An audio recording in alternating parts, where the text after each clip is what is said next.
আজকে হিউম্যাট, প্রচণ্ড গরম, আমার দাঁড়িয়ে থাকতেই কষ্ট হচ্ছে। আপনারা কিভাবে বসে আছেন আমি তাও চিন্তা করতে পারছি না। তো প্রথমে আমরা দোয়া করি আল্লাহর কাছে, আল্লাহ পাক যেন আমাদের উপরে এই যে প্রচণ্ড গরমের একটা আযাব মনে হচ্ছে, আল্লাহ পাক সেটা যেন দূর করে দেন। আল্লাহুম্মা আমিন। আল্লাহ পাক যেন আমাদের উপরে তার রহমতের বৃষ্টি বর্ষণ করেন। আমিন। আল্লাহুম্মা আগিসনা, আল্লাহুম্মা আগিসনা, আল্লাহুম্মা আগিসনা। হে আল্লাহ, আপনি আমাদের উপরে বৃষ্টি বর্ষণ করুন। আমিন। মুষলধারে উপকারী বৃষ্টি আল্লাহ আপনি আমাদের উপর বর্ষণ করুন। আমিন।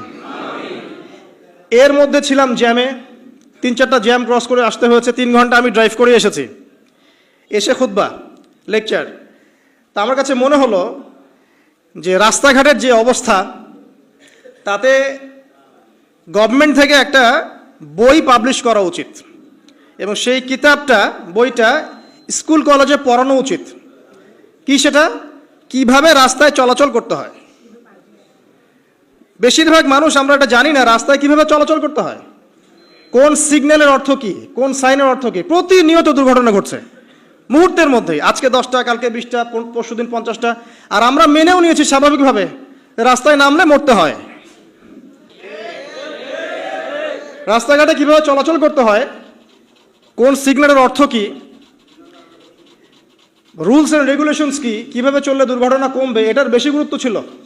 যখন মেরাজে নবী সাল্লাল্লাহু আলাইহি ওয়াসাল্লাম গিয়েছেন আল্লাহ পাকের সাথে সাক্ষাৎ করতে, তখন তিনি বলেছিলেন ফিরে এসে যে আমি 7ম আসমানে বাইতুল মামুরের সাথে হেলান দেয়া অবস্থায় ইব্রাহিম আলাইহিস সালামকে দেখেছি। আমি আবার বলছি, আমি 7ম আসমানে পার হয়ে বাইতুল মামুর কি? ফেরেশতাদের তাওয়াফ করার জায়গা, কাবা ঘরের সোজা উপরে। তো এই বাইতুল মামুরে ইব্রাহিম আলাইহিস সালামকে হেলান দিয়ে বসে থাকতে দেখেছি এবং আমি দেখেছি আমার চেহারা এবং তার চেহারা সম্পূর্ণ এক। মানে আমাদের নবী মুহাম্মদ সাল্লাল্লাহু আলাইহি ওয়াসাল্লাম এবং আমাদের নবীগণের পিতা আবুল আম্বিয়া ওয়াল মুরসালিন ইব্রাহিম আলাইহিস সালাম, তাদের দুইজনের চেহারা ছিল একই রকম। চেহারা একই রকম, একটা রূপক অর্থ হতে পারে, সেটা হলো তাদের জীবনের প্রতিটা ক্ষেত্রেই মিল আছে। একটু আমি সংক্ষিপ্ত আকারে এটা দেখাবো আপনাকে। ইব্রাহিম আলাইহিস সালাম জন্মগ্রহণ করেছেন ব্যাবিলন শহরে। ব্যাবিলন সভ্যতার নাম শুনেছিলেন? আজকে থেকে 2500 বছর আগের সভ্যতা। এবং এখন আমরা সভ্যতা নিয়ে অনেক বড়াই করে থাকি, কিন্তু অনেক বড় বড় উঁচু উঁচু সভ্যতা পৃথিবী থেকে বিদায় নিয়ে চলে গেছে, আমরা ওদের নামও জানি না। আদ জাতির নাম শুনেছেন? ইরম, সামুদ, এগুলো নাম শুনেছেন?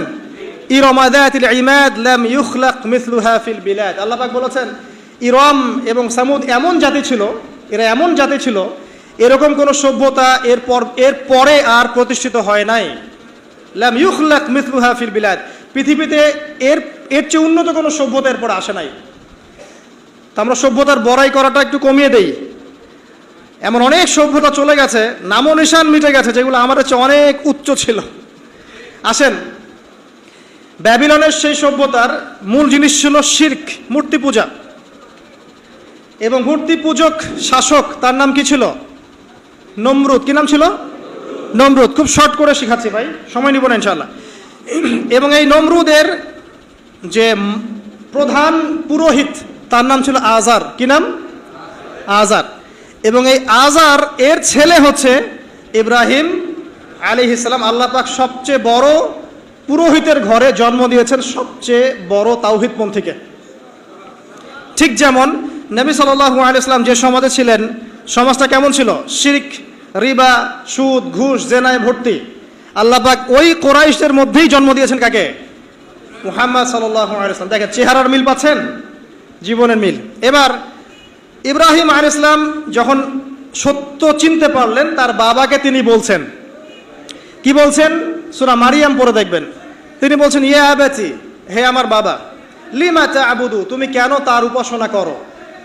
মা লা ইয়াসমাউ, যে শুনতেও পারে না, ওয়ালাম ইউবসিরু, এবং দেখতেও পারে না, ওয়ালাম ইউগনি আনকা শাইআ, এবং তোমার কোনো উপকারও করতে পারে না।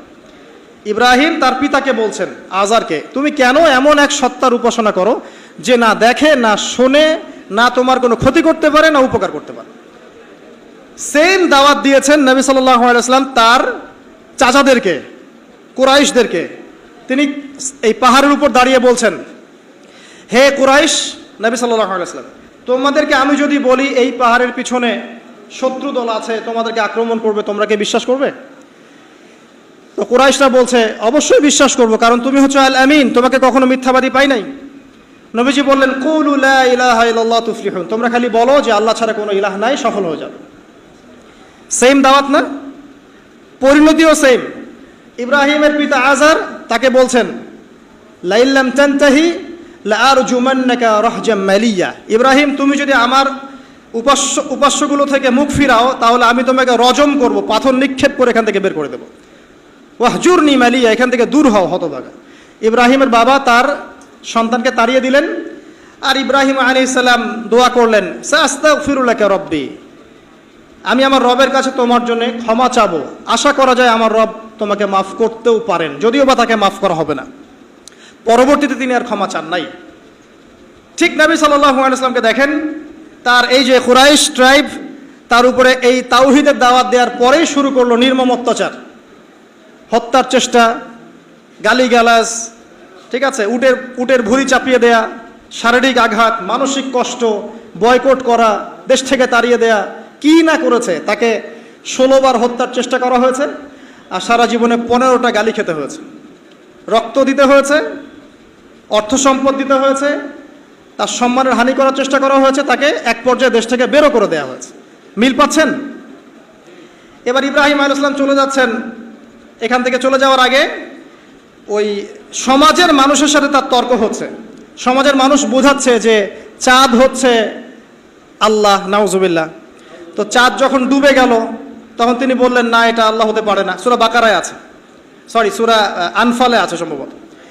তারপরে রাতের তারা দেখছেন, তিনি বলছেন তারা ইলাহ হতে পারে। তারা যখন অস্তমিত হচ্ছে তিনি বলছেন, না, এটা ইলাহ নয়। দিনের বেলা সূর্য উঠছে, তিনি বলছেন, হাযা রব্বি হাযা আকবার, এটা আমার রব, এটা সবচেয়ে বড়। এটা অস্তমিত হলো যখন, তখন তিনি বুঝতে পারলেন এগুলো কোনো কিছুই আমার রব নয়। আসুন, আল্লাহ কোথায় এটা খুঁজতে ইব্রাহিম আলাইহিস সালাম বলছেন, হয় তারা আমার রব, চাঁদ আমার রব, বা নক্ষত্র আমার রব, সূর্য বড়, সূর্য রব। যখন এগুলো ডুবে গেল তখন তিনি একটা কথা বললেন, সেটা কি? ইন্নী ওয়াজ্জাহতু ওয়াজহিয়া লিল্লাযী ফাতারাস সামাওয়াতি ওয়াল আরদা হানিফা ওয়া মা আনা মিনাল মুশরিকিন। আল্লাহ পাক এটা অন্য জায়গায় বলেছেন, মা কানা ইব্রাহিম ইয়াহুদিয়্যান ওয়ালা নাসরানিয়্যা, ইব্রাহিম ইহুদি ছিল না, নাসারা ছিল না, ওয়ালাকিন কানা হানিফাম মুসলিমা, তিনি একনিষ্ঠ মুসলিম ছিলেন। ওয়া মা কানা মিনাল মুশরিকিন, তিনি মুশরিকদের অন্তর্ভুক্ত ছিলেন না। হুয়া সাম্মাকুমুল মুসলিমিন, তিনি তোমাদের নাম দিয়েছেন মুসলিম। তো একইভাবে নবী সাল্লাল্লাহু আলাইহি ওয়াসাল্লামকে দেখেন, তিনিও কিন্তু সমাজের অরাজকতা দেখে হেরা গুহায় চলে গেলেন, সেখানে আল্লাহকে ডাকতে লাগলেন, ধ্যান করতে লাগলেন। এক পর্যায়ে ওহী তার কাছে আসলো। দুজনের দেখেন কত মিল পাওয়া যাচ্ছে। এরপর যেমন ইব্রাহিম আলাইহিস সালামকে সমাজ থেকে তাড়িয়ে দেওয়া হলো, নবী সাল্লাল্লাহু আলাইহি ওয়াসাল্লামকেও সমাজ থেকে কি করা হলো? তাড়িয়ে দেওয়া হলো, মারা হলো, গালি দেওয়া হলো, রক্তাক্ত করা হলো, এক পর্যায়ে তাকে হিজরত করে চলে যেতে হলো। মিল পাচ্ছেন?